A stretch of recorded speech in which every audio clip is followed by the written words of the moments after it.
Hey there!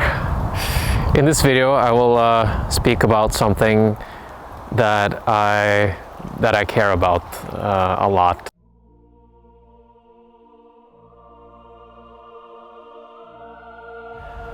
So when I had the YouTube attention and oh, have you seen Fred, what he's doing? Oh yeah, I like your videos, and very nice. But the reason for me to chase all that was to feel connected and feel loved, right? And also be free, but there was a deeper level of freedom, okay? Rather than just being naked in public. I mean, I still have the video up and I'm like, yeah, legendary video. But that video is kind of a metaphor for what you truly want to be. You want to be naked and vulnerable and yourself, emotionally, mentally, and spiritually.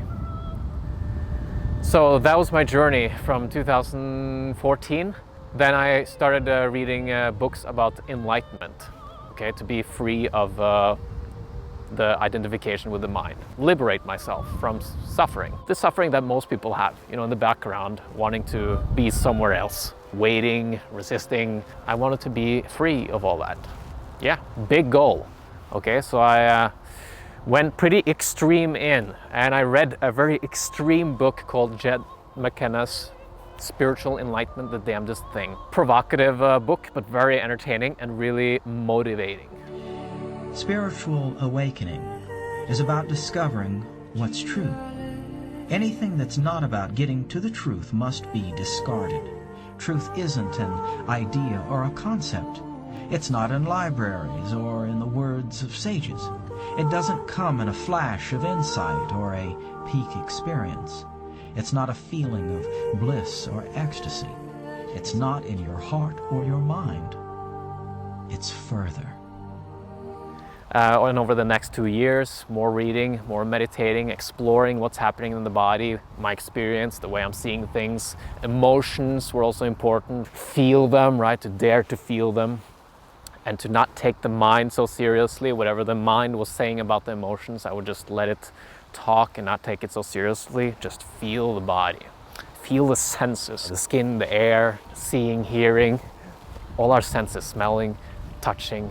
Meditation kind of became a lifestyle. So I read this book, right, Jed McKenna. And 2 years after that, I had this ayahuasca experience in Brazil, where I had my first real mystical experience. I think it at least sped up the process for me, because 40 days after that, July 9th, 2016, a little glitch happened here, fast, zip, and a part of me was gone. My whole head, my whole mind cracked. Thoughts became background, and in the foreground there was this vast peace now. I was surrounded by this peace. It was like I was walking around being this fixed thing, right, before this event. This fixed, solid thing. And then after this event, I just became air. I became kind of see-through. The self became transparent, at least vastly more transparent. I feel like I'm invisible. It was the most peaceful I've ever felt, but it didn't return to the way it was before. It kept staying that way. And today, 5 years later, still that way. And then I knew there was no way back. Now it completely took over my life, this quest here. And I remember thinking to myself, this is 100 times more meaningful and fulfilling than my life before this, which was also not bad. It was really cool. America, YouTube, soccer, it was a cool life, yet this was so much fuller. We should be in awe all the time, walking around in this world. It's truly a miracle.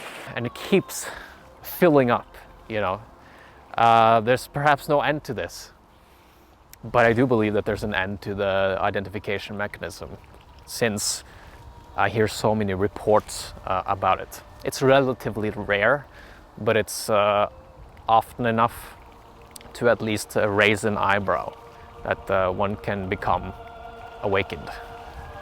Yeah, so these past years has been, me being more with myself, more introspective and meditating more, and meditation became really easy after that event. It was like I was being meditated instead of meditating, trying to meditate. I was being meditated. It was natural to sit. It was enjoyable to sit. I was sitting on benches in various cities around the world, having my challenges. I was working, letting go, seeing through my own BS. 2-3 years ago, when I was done with all the energy, there's still energy stuff going on, but mostly the first year or two. And then it's been more me letting life live itself instead of I'm trying to live life. You're not just living, you are life. And these 2 years where I found the book by Daniel Ingram called Mastering the Core Teachings of the Buddha. Amazing book. And that brought me into VIPASSANA, and VIPASSANA brought me into more serious investigation on this this identification with the ego and with, Fred. Even the deep feeling of me is not me. It's moving around. Sometimes it's strong, the feeling, sometimes it's weak. And I'm looking at that feeling. So that feeling can't be me again. Well, what's looking at the feeling? And then I feel deeper sensation somewhere. Maybe it's deeper in the heart. But again, I look at that, and then that's also moving and changing. And it also, when I see it closely, I see that, obviously it's not me because I'm looking at it. Where is the me? Is it in the skull? Is it in the heart? Is it in the gut somewhere? Ask yourself, where is the you? It is existence. Okay.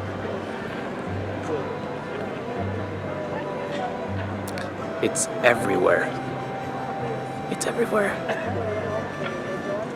It's in all things, all beings. It's everywhere. It's everything. In other words, you are everything. There's a lot of things existing. Okay, so the existence is there too. And when you recognize that, when you see yourself as existence, you will recognize existence in everything. And they talk about bliss and love states, unconditional love and so forth. And that's what's arising when you recognize yourself, meaning the existence everywhere, because there is existence everywhere. Because this presence here that I'm talking about, it is actually empty of quality. It's actually it's silence, and it's emptiness, but not in a bad way, in a freeing way. It actually gives rise to more love and more connection. So when we get in touch with that presence, we also get in touch with their presence, the people who are around you, the world around, because the presence in them is just as empty as the presence in yourself.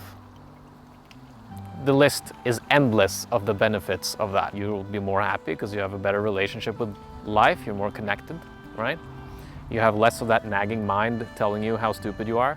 It's okay if you are nervous around people. It's okay if you're awkward. It's okay if you're a nerd. It's okay to be a jerk. It's okay to be too nice. It's okay that you're not feeling well. It's okay that you're angry. It's okay that you're showing your anger. It's okay that you're hiding your anger. Existential bliss, the whole existence field is bliss. Bliss all over this field of experience here. I'm happy. And it feels true to say that. It's getting more interesting, more empty and freeing and loving and joyful. So, this is the greatest thing to pursue that I've found.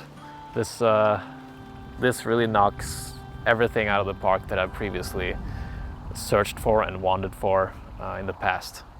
I'll finish with a quote from Shinzen Young. He was asked because, you know, about this enlightenment thing, is it really that good? Because the other teachers are not really talking about it. And it's kind of this taboo to talk about it because there's reasons for that, and there's pros and cons for not talking about it. But he said, if I was given a choice between being a rock star, athlete, sexual celebrity that the whole world loved for 20 more years, if I could live like that for 20 more years, or live one more day in the state that I am now, knowing what I know, it would be a no-brainer. I would pick the one more day in this state. It's that good. You know, the joke really reveals itself when you realize that there's no more self in you than it is in the toilet you're sitting on right now. I know you're watching this from the toilet. Okay. Just flush. If you want more videos about this topic here, go to my extra channel right now. So I wish you a great day wherever you are, and looking forward to talk to you again. See you soon. Take care. If you want help with meditation or with you know, the journey of healing and self-acceptance and seeing through, you know, the tricks that the mind is playing and the suffering that it's creating, then I'm doing coaching. So if you want one-on-one help with this stuff, then go to the link down in the description and complete a form there, and I will get back to you soon.